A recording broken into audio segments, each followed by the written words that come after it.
Good morning student of class 7। आज हम आपको आपकी हिंदी व्याकरण की पाठ्य पुस्तक से तीसरा पाठ पढ़ाएंगे। तो आपका तीसरा पाठ है संधि। संधि का मतलब होता है जोड़ना। नीचे दिए गए चित्रों को देखिए और उनके नीचे लिखे शब्दों को पढ़ो। हिम जमा आलय, हिमालय। विद्या जमा आलय, विद्यालय। तो देखिए हिम में म के साथ क्या है अ, और आलिया किससे स्टार्ट हो रहा है आ से। तो अ और आ मिलकर क्या बन गया बड़ा आ। तो म के साथ आ की मात्रा लग गई। तो हमने इनको मिलाकर जब लिखा तो म के बाद आ की मात्रा का इस्तेमाल किया है। इसी तरह हमने विद्यालय में भी ऐसे किया। तो यहाँ वर्णों में जो है वो मेल हो रहा है। जो वर्ण है उनको हमने मिलाकर लिखा है। तो वर्णों के इसी मेल को क्या कहा जाता है, संधि। नीचे लिखे शब्द को देखिए। शिक्षा जमा अर्थी, शिक्षार्थी। मुनि जमा इंद्र, मुनीन्द्र। पुस्तक जमा आलय, पुस्तकालय। घर पर जमा उपकार, परोपकार। तो ऊपर के शब्दों में दो वर्णों या ध्वनियों के परस्पर मेल से परिवर्तन आया है। यही प्रक्रिया व्याकरण में संधि कहलाती है। संधि अर्थात मित्रता या मिलना जिसको बोलते हैं। अतः वर्णों के मेल से उत्पन्न होने वाला विकार संधि कहलाता है। संधि के भेद। अब देखिए संधि के कितने भेद होते हैं, 3। स्वर संधि होती है, व्यंजन संधि और विसर्ग संधि।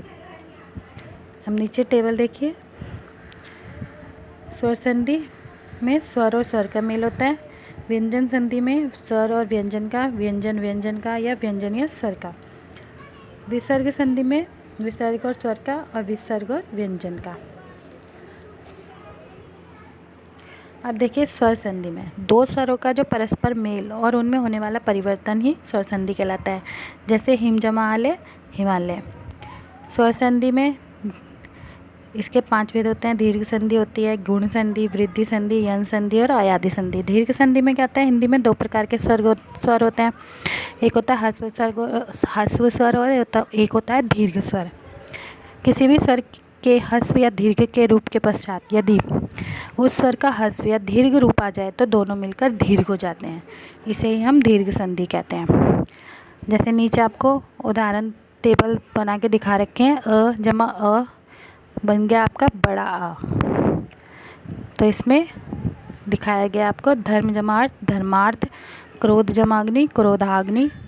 मतलब ये बड़ी मात्राएं बन गई। मत जमा अनुसार, मतानुसार। सुख जमा अर्थ, सुखार्थ। हिम जमा आलय, हिमालय। देव जमा आलय, देवालय। सत्य जमा आग्रह, सत्याग्रह। स जमा आकार, साकार। ऐसे आपको ई की संधि दिखाई गई है, ऊ की संधि, फिर ई बड़ी ई और छोटी ई की संधि है, फिर बड़ी ई की संधि है। फिर उसके बाद तो ये सारी हमारी दीर्घ संधि के उदाहरण है। उसके बाद आपका बताया उसने गुण संधि। गुण संधि क्या आती है, अगर अ या और आ का मेल ह्रस्व या दीर्घ ई ऊ या ऋषि से होकर क्रमशः ए ओ या अर हो जाए तो वो गुण संधि कहलाती है। नीचे आपके उदाहरण दे रखे हैं। देव जमा इंद्र, देवेंद्र। वीर जमा इंद्र, वीरेंद्र। भारत जमा इंदु, भारतेंदु। स्व जमा इच्छा, स्वेच्छा। फिर आपका है आ ई मिलकर बन गया ए। महा जमा इंद्र, महेंद्र। राजा जमा इंद्र, राजेंद्र। हेमा जमा इंद्र, हेमेंद्र। यथा जमा इस, यथेस्ट। एक की मात्रा में चेंज हो गया ये। फिर है अ ई, ए बन गया। परम जमा ईश्वर, परमेश्वर। ये ए की मात्रा बन गई। ऐसी जमा आ जमा ई है वो छोटा ए बन गया। रमा जमा ईश, रमेश। लंका जमा ईश, लंकेश। उसके बाद आपकी है अ ऊ जो है वो मिलकर ओ बन गया। आ ऊ जो है वो ओ बन गया। अ ऊ मिलकर ओ बन गया। आ ऊ बनकर ओ बनता है। तो ये सारे आपके गुण संधि के उदाहरण हैं। उसके बाद आपका आता है वृद्धि संधि। जब अ आ का ए से मेल होने पर ए तथा आ का ओ से मेल होने पर औ हो जाता है तो वो वृद्धि संधि कहलाती है। इसके भी उदाहरण आपको नीचे दिखा रखे हैं, टेबल आपको बना के दिखाई गई है। इसके बाद यन संधि का है। यन संधि में होता है ह्रस्व और दीर्घ स्वर के पश्चात अन्य असमान स्वर आ जाता है तो हमारा ई का य, ऊ का व बन जाता है और ऋषि का र हो जाने पर यन संधि बन जाता है। ये नीचे आपको इसकी भी टेबल दिखाई गई है। ई मिलकर य बन गया, ई आ मिलकर या बन गया, ई ए बनकर ये बन जाता है। ऐसे आपको नीचे ऊ आ का बता रखा है, वा बन गया, ऊ ए बन गया, वे। फिर आपका आता है आयादी संधि। आयादी संधि जब ए तथा ओ औ वर्णों का मेल अन्य असमान स्वर से होने पर क्रमशः अय या आय या अव व आव हो जाता है तो वो आयादी संधि कहलाता है। तो हमने इसमें पढ़ा कि वर्णों के मेल से होने वाला विकार परिवर्तन संधि कहलाता है। संधि के 3 भेद होते हैं, स्वर संधि, व्यंजन संधि, विसर्ग संधि। 2 स्वरों के मेल से होने वाला परिवर्तन स्वर संधि कहलाता है। स्वर संधि के 5 उपभेद होते हैं, दीर्घ संधि, गुण संधि, वृद्धि संधि और यन संधि, आयादी संधि।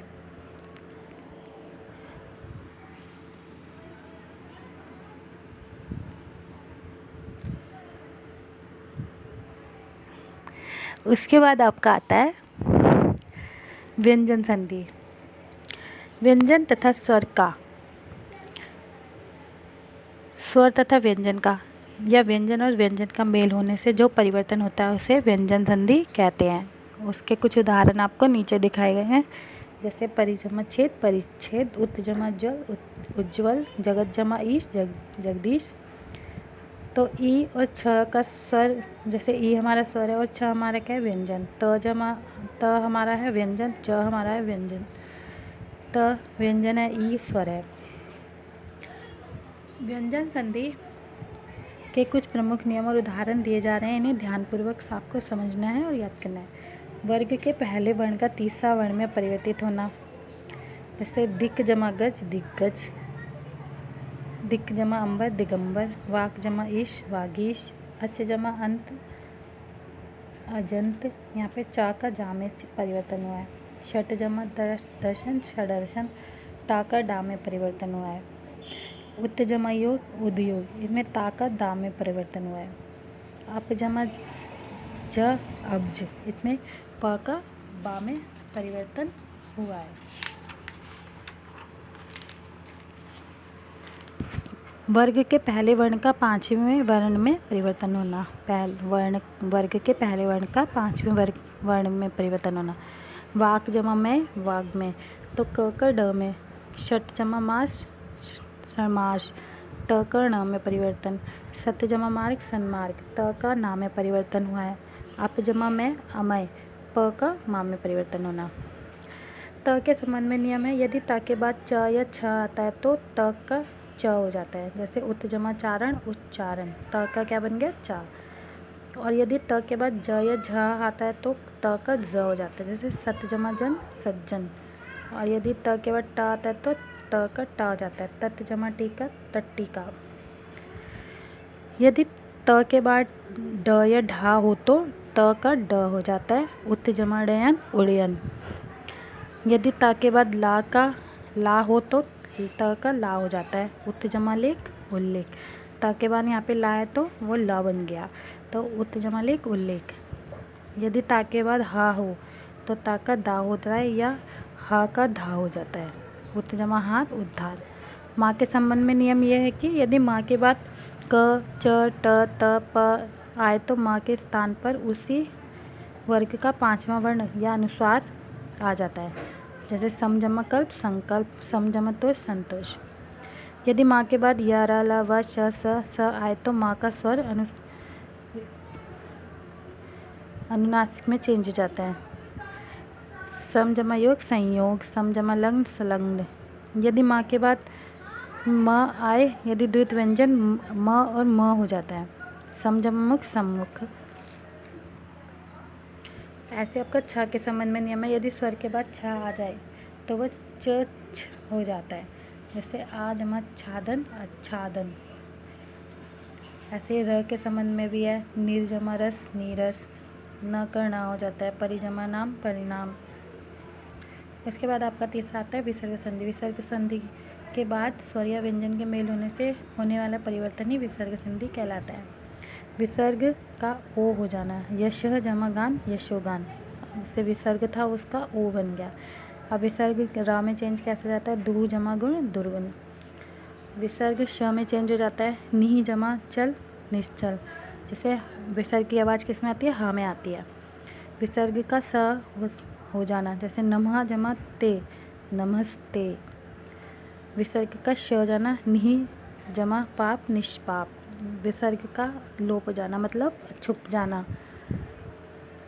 निहि जमा रोग निरोग, अतः जमा एव अतएव, विसर्ग में परिवर्तन नहीं होना, कोई भी चेंज नहीं होना, विसर्ग ऐसा का ऐसे लिखना। अंतःकरण मना जमा रथ, जैसे मनोरथ हो गया इसका। तो हमने इसमें क्या सीखा, हमने इस चैप्टर में पाया कि दो वर्णों के पास पास आ जाने से जो विकार या परिवर्तन आता है उसे हम संधि कहते हैं। संधि युक्त शब्द को अलग अलग करना संधि विच्छेद कहलाता है। संधि के 3 भेद होते हैं, स्वर संधि, व्यंजन संधि और विसर्ग संधि। स्वर संधि के 5 उपभेद होते हैं, दीर्घ संधि, गुण संधि, वृद्धि संधि, अंत संधि और आयाति संधि। व्यंजन संधि के अपने भी नियम होते हैं। विसर्ग संधि में विसर्ग के बाद स्वर या व्यंजन आने के बाद उसमें परिवर्तन हो जाता है। आशा करते हैं आपको समझ आया होगा। सभी बच्चे इस चैप्टर को पढ़ेंगे और घर पर समझने की भी कोशिश करेंगे, और कुछ आपको समझ नहीं आता है तो आप हमें व्हाट्सएप भी कर सकते हैं।